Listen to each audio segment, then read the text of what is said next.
Hello, I'm Richard Vobes, the Bald Explorer, out on another exploration, and today I have returned to the lovely village of Rusper, which is just north of Horsham in West Sussex, and I'm thrilled to say that I'm joined by Nick Flint, the Reverend of Rusper, of the parish here, the parish church.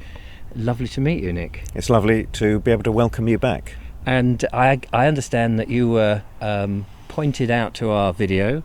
That's right. I made the call, if anybody can tell me more, and you've come and answered the call. Yeah. Now the thing is, as I arrived, I noticed, you had a lump of chalk in your hand and you were doing a bit of graffiti on the front of the church. I'm sure that's not the case. Well, it wasn't so much to welcome you as to welcome the wise men, the magi of the Christmas story. It's a tradition that's come over from Germany, and I only became aware of this tradition a few years ago, of chalking a blessing over the entrance of a church and indeed people's homes. So yes, because we're actually filming on the 6th of January, and that's a special day in the calendar. The Feast of the Epiphany, that's right. The Feast of Epiphany, yes, absolutely. And that's where, we were just saying off camera actually, that's where the wise men, as you say, arrive and met baby Jesus. And of course, at Christmas time, in all the carols and all of that, it sometimes gets a bit confused or lost. Absolutely, yeah. So it's good to give it a bit of a profile on this day. Yes, absolutely. Because a lot of people, get into the new year, kids go back to school, people have gone back to work, and it's almost as if, done Christmas now. Absolutely, yeah. Nice to keep it going. Nice to keep the message. It going. Fantastic. Well, We're standing by this fantastic church. We're going to go and have a look a little bit more. It is quite cold, so do you fancy popping in? Let's go in the warm. Yes, go in the warm. After you, Nick. Yeah, okay.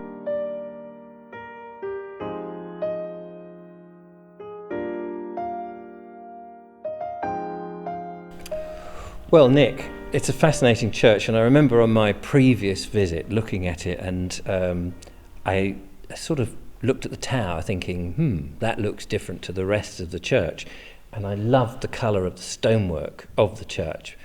Can you tell me a little bit about the history of the current church?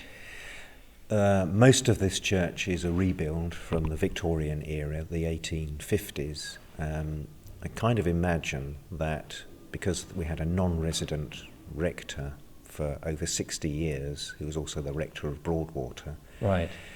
During that time, I'm imagining it seems as though the church, there was some neglect, really, but there was a local family, the Broadwood family, made their fortune in piano making, supplying pianos to a number of famous composers, as it happens. They were in on the invention of the piano and really made a huge fortune out of that, but were very generous benefactors to all the villages around here, to the school. So did they live in Rusper? At Linehouse, which is just outside the village. Right, okay. And they were benefactors to local schools, and this church really was rebuilt as a memorial to the patriarch of the family, John Broadwood, by his sons. So, as I say, most of what we see is a Victorian rebuild. Is it based on what was here, or was the whole thing started from scratch? I don't know all the details about that. I imagine, again, a lot of the stone was reused. Yes. And it was probably quite a plain church. Right. But the tower itself is the thing that is, because it makes it Grade 1 listed, you told me. That's right, yes. Yeah. So the tower dates at least from the late 14th century. The Victorians changed the top of the tower, and in our east window we have two pictures of the church, one before and one after restoration. So we see how the tower changed. That gives a bit of an idea of that. But I still feel we have a sense here of a church that has been here from medieval times. Absolutely. Absolutely. Site, of course. And do you have bells that ring? We do have 8 bells, yes. Oh, do you? We even had a new bell cast in the early years of this century. There was a cracked Victorian bell, and it was melted down, and we had a new one cast. So these pews, I imagine, when we're sitting on one now, these are sort of from the Victorian period as well. Yes. Yes, oh brilliant. So you've picked up a book on the way of a rather interesting character who was the vicar or the rector. Technically the rector. It's a detail though. Right. Yeah. Okay. Especially compared to his big story. Of Rusper. Yeah. And it's called 5 Years Hell in a Country Parish. Yeah. The title really gives the whole game away, It does, doesn't it? So his name was Edward Fitzgerald Sinnott, and he's an Irishman. Northern Irishman. Northern Irish. Former member of the Irish Constabulary, a no-nonsense character, and I think it was a huge sort of culture shock for him and for this village, for him to come into a parish where there was a great social divide. We're talking 1914, and his first 5 years were a rocky ride.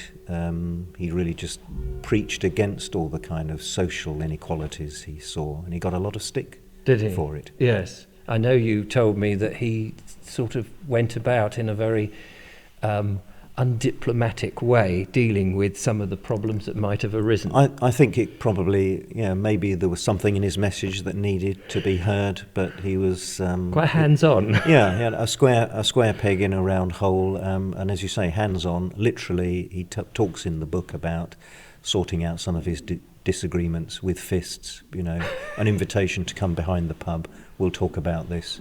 And give them a good drubbing. That was the phrase he used, yeah. Wouldn't get away with that today. No, indeed. No, well, he didn't really get away with it. No, I suppose that's true, yes. He was. There were various charges of his misbehaviour brought against him. It all became an official church trial, but he was cleared of everything that was alleged, and proceeded to stay here for another 15 years. So he writes about the first 5 years as being hell, and then decides, I'm going to stay another 15 years. Quite, yeah. Interesting. A glutton for punishment, yes. Or he maybe felt that he'd made his point and things could move on. Absolutely. Somebody a little more saintly, possibly, is we're sitting under a plaque dedicated to her, a member of the Broadwood family. Yes. Could you tell us a little about her? Well, Lucy Broadwood gained an interest in local folk customs and particularly folk song from, as I said, the family were obviously a musical family.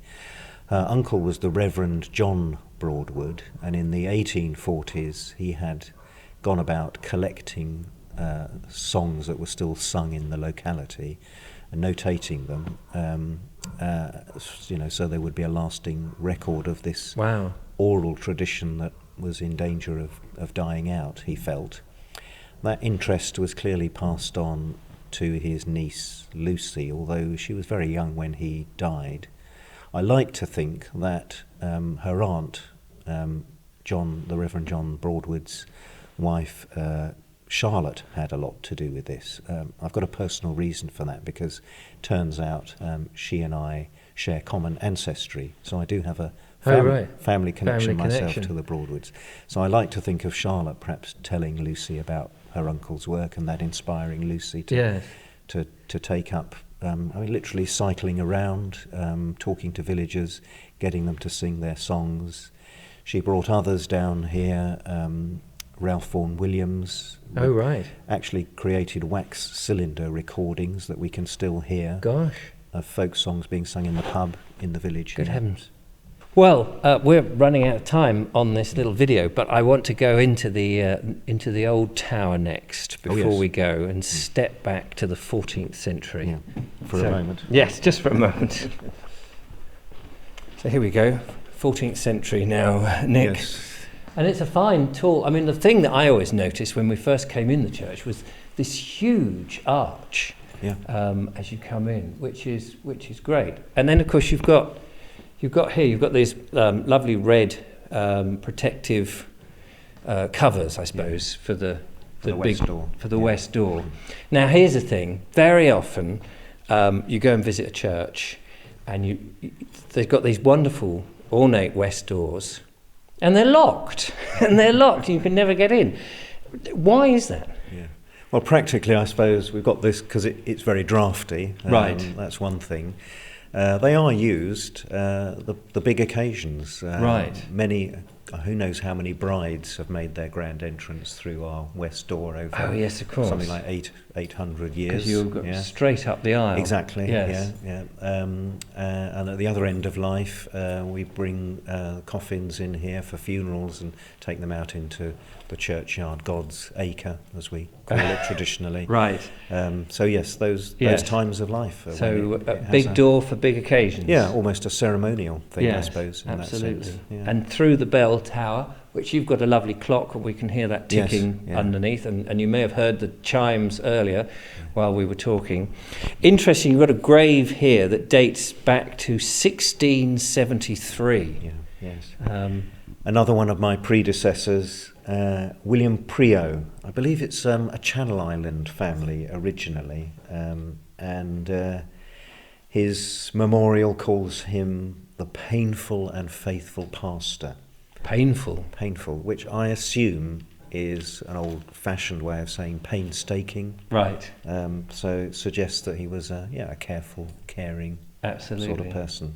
It would be nice to think. Well, there's never enough time in my videos to do the whole sort of chapter and verse of a place. But Nick, thank you so much for giving us a quick look round and appreciation. No, it's been a pleasure too. It's been great. And well, thank you so much for watching. Don't forget to follow, like and subscribe, become a patron, give us a thumbs up if you've enjoyed the video, leave a comment if you've been here or you know something about it, or you're related to anybody, or you've read the book about the 5 years of hell. We'd love to hear from you. Nick, thank you so much. My pleasure. Lovely to meet you. Nice to see you, Richard. And thank you for bringing us in on this auspicious day. Thank you. Thank you. Thank you. Bye-bye.